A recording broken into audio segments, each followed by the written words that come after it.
if you had to really think, right? And I'm asking you, That's asking very all of you hard guys, for me, Christy. If you really had to think, Vault who it do up. you, if there's like a collective group, who do you think it would be? Meaning Like a group of the collective group that you're talking about, the puppet masters, right? who would they be like? Who? Like What with group? the face? What group I comes got to you. your mind when you think? If you had to think of any kind of group on Kelly this Kelly earth, rolls her hand. I want to see this. I got who you. would it be? You, everyone, Like, it'd be a everyone team. say one. I can pick anybody in Everyone- the pot. Anyone in the pot or any group in the pot. Okay. What, All right, what do go you ahead, think? Kelly.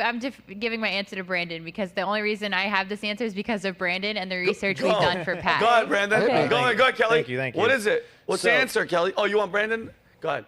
Yeah, so to look into this, it's kind of like the United Nations, they kind of control what happens with the corporations like ESG and all that. Like that originate from the United Nations. The things that get pushed through the UN gets pushed from think tanks and NGOs, which they get their agendas from the donors, the biggest donors. And so those are people like Soros, Bill Gates. So they set the initiative for the NGOs, then the NGOs set the initiative for the UN, then the UN sets the initiative for corporations, and that's how we, that's the pipeline. So it's really the people who have the most money that have the most influence with the NGOs that could set the agenda for them, and then it trickles down through the system. And what's NGO stand for? Non-government organization. So the people that are really controlling the shit. Go ahead, Yeah. Kelly. The UN, WEF, these people with money, BlackRock. these people at BlackRock, Vanguard, these people just have all this money But here, and get to decide policies, regulations, all of it that affect the little people. And it's for the greater good. Why do they care? They don't care. They care about their bottom line.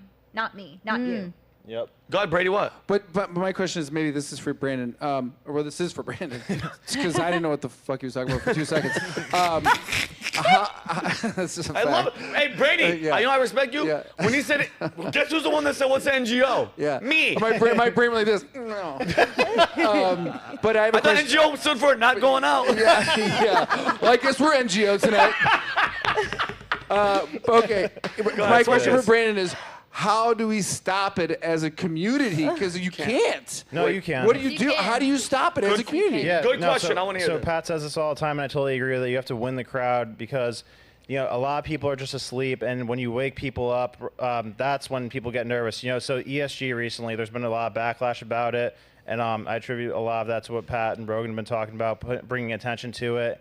And when that happens, you see things like ESG, like corporations disassociating themselves with it, like McDonald's did it, the S&P 500, Standard & Poor's disassociated with ESG. So that's how you actually make things happen. You have to win the crowd and actually wake people up enough to put public pressure on the things that are doing this. So whether it's Congress, whether it's the UN, NGOs, these billionaires, they move when public pressure moves against them. So people just have to kind of wake up and make them feel uncomfortable with what they're doing, and that's how we do it. But Brandon, do you think that that entity, that umbrella, hasn't set up the game that they made to where even if there's an uprising, even if there's a civil war, even if they have the government, do they have the military? Listen, the military is the strongest police, schmalice. That's just that force. Because I've seen that triangle where it's them, all the military, all the cops, we're here. Yeah. We're never gonna break through. You can't even get near these people. Do you think?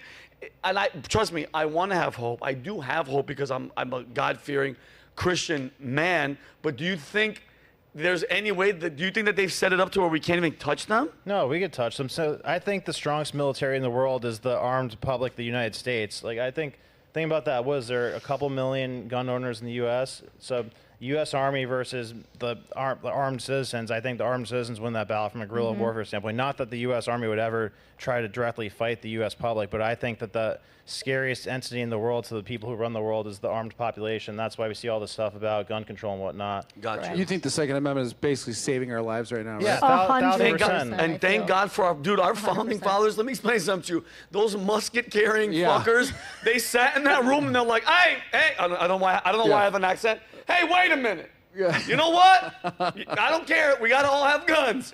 But isn't that crazy? Because then they were like, they were the government back then, so they were like, we're gonna make sure the people hold us accountable too. When That's there was pretty ONA, crazy. when there was ONA. Like that. That's pretty nuts. My question also, like WEF and like United Nations and all of that, do you think that it's different people, or do you think it's the same people with different memberships? Oh wow, I think it's different. You know what I mean? I think it's the same people with different memberships because dude, And like, mind you, if it wasn't for me being at Valuetainment, you think I would ever even know when I hear WEF or, NGO or all these are those and Kelly nailed it. These are people that aren't elected. I didn't elect these people. They're making global decisions that affect your life so directly and for generations to come. The shit that they're doing right now, the shit that they're trying to, they're slow. Listen, they're taking it inch by inch, and Brandon made a great point. Even if right now, Brandon, you told somebody, hey, your phone, that thing on the door, ring, what is it? Ring the doorbell. ring. Brady, guess what? It's recording, and it is, you know what people say? I don't give a shit. I still get to watch outside. I don't care. Leave it. I mean, nowadays people don't care. Think about it, Vin. Think about it. People will go to places. The first thing they do, what do? They go, "What's your Wi-Fi?" Oh, 100%. Yeah. What's your Wi-Fi? I don't feel comfortable. You take their Wi-Fi away. People are like, I'll do whatever it takes. Of course. I'll do whatever it takes. Right. I'll do whatever it takes. That Dude, gives that's you everything. Yeah, it's connected. What were you gonna do, Brandon, with Kel? I was trying to look up how many gun owners there are in the U.S. and it's actually 81 million people in the U.S. own guns. So think about that. Besides the government and cops and all that. Yeah. And, the public. And then the U.S. military's, I think, 1 million active, 2 million inactive. No way. So, like I said, they're on our side. We're full for the military and all that. But if you're looking at it from a standpoint of can the elites weaponize the military against us? I don't think that would be a winning thing for them. But I feel you. But from what I've seen from government, thanks, Kel. Bro, the weapons that they have, they're not coming to our doors with guns, bro. Those motherfuckers have lasers and sound. Yes. They have a machine. They can see through raping your door. robots. Yeah. Oh, speaking of robots, they couldn't Brandon. even take Afghanistan though. They think they're going to take the U.S. in a guerrilla warfare. Yeah, you tried to go to downtown Chicago with fucking lasers. With the robot dog.